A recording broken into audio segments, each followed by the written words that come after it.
Hello and welcome back to DeadKnitterSociety. My name is Mira and I am just a knitter who is trying to figure out how to be a knitter more like my mom, who passed away, hence Dead Knitter. She, by the way, would have really appreciated that little bit of macabre humor because that's who she was. So for today's episode, I think I'm calling this a podcast or a vlogcast, whatever the kids are calling it now. It's been a couple weeks since the introduction episode. I will 100% say that life has been lifing pretty hard. But also, last Thursday was my parents' 47th anniversary. And I just really didn't feel like recording. I have been doing a lot of knitting. I personally call it procrastinating when I'm knitting instead of doing everything else that I am supposed to be doing. But I did want to keep my momentum going with this little project. I also gave it some thought. So I started reading the Knitter's Almanac, which I'd mentioned in the first episode. And I tried starting in November and it didn't really make a lot of sense. So I think we are going to embark on the Knitter's Almanac in January as the January thing that this little project does. In the meantime, I have a couple of different sources that I'm going to be exploring. One is, and thank you, I'm so prepared, right? Here we go. I had picked up this book, the workbook for Patty Lyons's Knitting Bag of Tricks. And I picked it up with the original book. This is like a companion. I still haven't figured out how to link. I don't know if you've noticed, but I'm learning things about this whole vlogging idea. Like today, we're in the right orientation. We're not up and down with the phone. Anyway, so I'm learning so much by doing this, even if it's not yet about knitting. But I picked this up. Patty has a ton of really good tutorials online. And I like this book because it's very simple exercises that really teach you about your knitting process.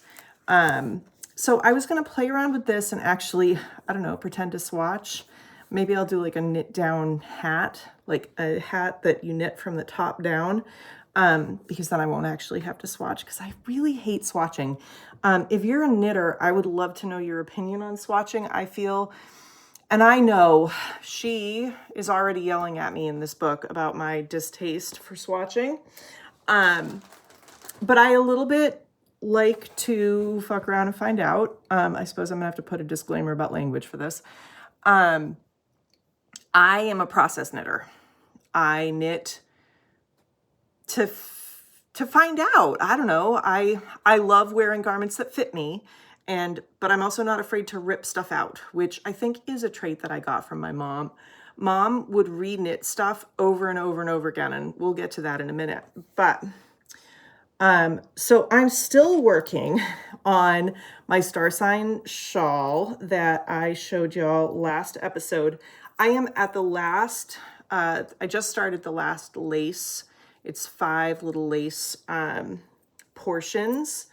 So I am thoroughly loving this shawl pattern, and actually one of Leslie's other shawl patterns called Beholden. Fantastic for my ADHD because the stitch pattern changes with some frequency, so I don't get bored. Like by the time I was like, please, for the love of God, shoot me before I have to do another repeat of tuck stitch, it was time to do the lace. So I gravitate towards patterns that have that kind of interest because my little neurospicy brain needs it. So I'm hoping I can have this off the needles by the end of this weekend. That is my hope. I'm going to brag a little bit. I don't know if y'all are like into Patreon. I love the concept. I love supporting people who are creative and makers. It's almost a little bit like, I don't know, it's a way for me to say, hey, I find art really important. And so Leslie and Robinson, who is Knit Graffiti, because I pledge at a certain level, we got our project bags from Black Pearl Magic. I really hope I figure out how to link all this stuff. I'm trying.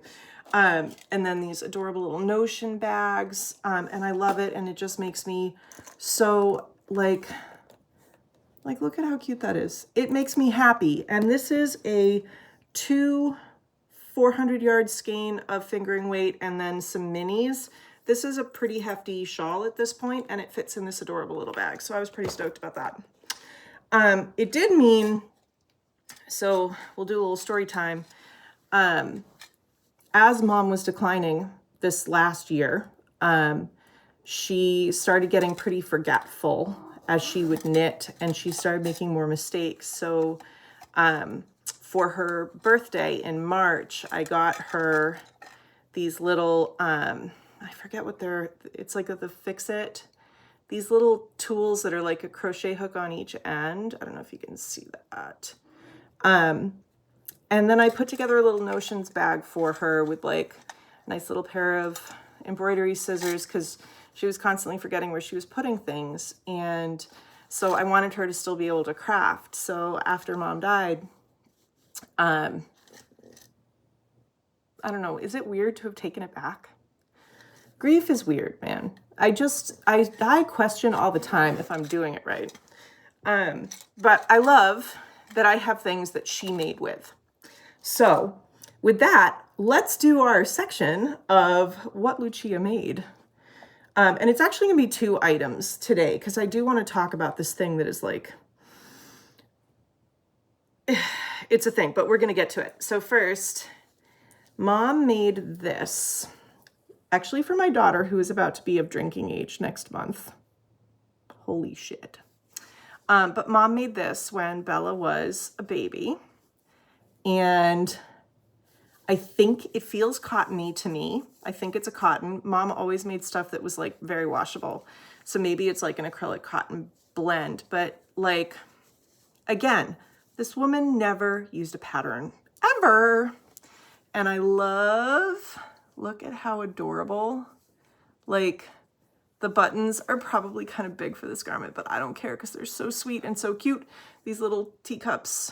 And I'm trying to figure out, it almost looks like she did like a twisted stitch to make this rib and then a twisted purl.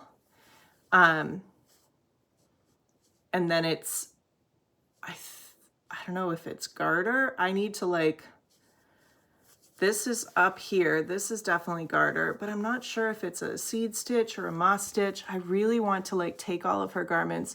Like, look at how impeccable that raglan detail is. Like, she was just masterful. It was amazing. I really want to figure out how to write her garments into patterns. That might be like an after I'm done with my master's project, because that feels like a big project. That feels like a lot of translating stuff from a different language. But I wanted to share this. I came across it. One of the things that I'm going to have to do soon, because my dad has been going through their house and organizing stuff and going through her clothes to donate what we can. And I'm actually a similar size to what she was through the years. So as I'm kind of in a new job now, I've been grabbing some pieces that are like work appropriate, which again, it all feels weird, but I also love having her close to me. So I'll do that. But so this was a thing that Lucia made, freaking legend, unbelievable. So this is the thing. Mom was working on a sweater for my nephew, Charlie, when she died. It was the last thing that she was working on. And quite literally the last thing, the night before she died, she was still conscious, talking, but she was really struggling to knit this. And there were definitely like a bunch of mistakes.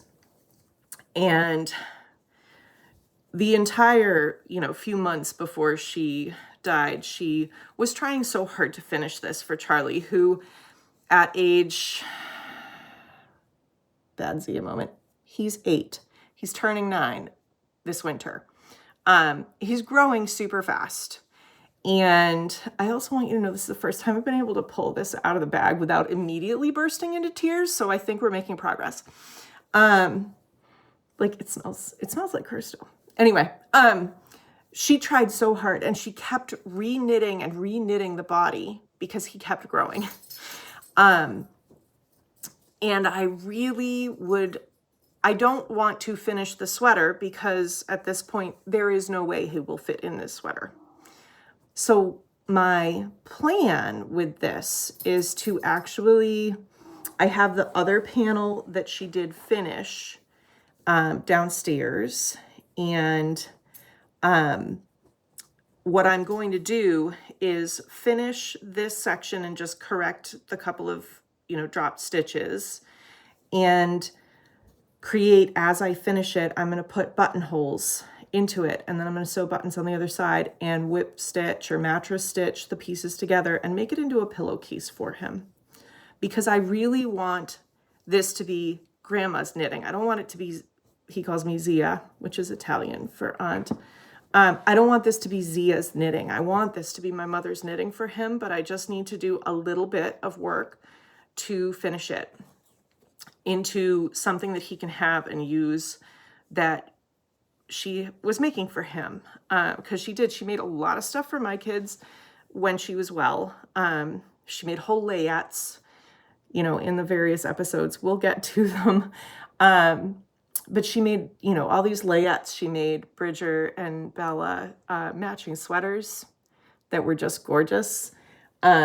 She was prolific. She was amazing. So this is like the big scary. I don't think I have it in me, frankly, to get this done for Christmas, but Charlie's birthday is shortly. It's like a month and a half after Christmas. So I think I'm going to aim to give the finished pillow to him for his 9th birthday. And like I said, I have made massive progress because I could actually pull this out of the bag without crying. Is the other thing. This was because we took mom back home to Italy in December. It's almost a year ago now. And so I had picked up, one of those like in around Rome, there are all these little tourism Chotsky shops and whatnot. And so I had picked this up. And so for mom's birthday, I was like, oh, you know what? It'll give her a little piece of home as well. So there is that. So yeah, I'm curious. I don't know. Well, I can see there aren't a lot of you watching, and that's totally okay because this is for me and mom more than anything. But also this whole YouTube thing is a social thing. So if you do come across this, do you knit? Do you craft? Is it what part of your life does it take up? Ironically, my mother did not teach me to knit. I mean, she did when I was a kid, but not the teaching that actually made me into a knitter. That can be a story for another episode. But it was something that we shared. It was definitely something that we shared. We approached it very differently. So I'm curious, if you're watching this, are you a knitter, a crafter, a maker of some kind? If you are not, why not, man? I'm not judging. But how do you express art? And is there a way, if you are a grieving person of any kind of loss, is there a way that art soothes your grief? I definitely, my daughter picked up on, because I had kind of ebbed and flowed through my knitting journey as an adult. And one thing that my very wise daughter picked up on was, as mom started to decline, I started to knit more. And she was like, you knit to process grief. And I was like, you are really right. Thanks, kid. So I wanted to also just share, one of these days I'm going to put up some of the remarks from my mother's memorial, because my siblings and my father in particular said some really beautiful things about my mom. And rather than doing like a prayer card, because we're heathens, we did these bookmarks because mom loved to read. and it has her, you know, pertinent dates. And then I grabbed a stanza from a poem that she wrote. I don't know when she wrote it actually, but it was entitled To My Daughters, which I liked. Let me see if I can actually say this without, whew. Ugh, my mother, she was amazing. When my body goes to the pyre, bring my ashes to the sun from whence I came. Let me be the offering that fills your gardens with colors, the wind, with whispers of smiles. They are yours. So I will leave you with that for tonight. If you've made it this far, bless you.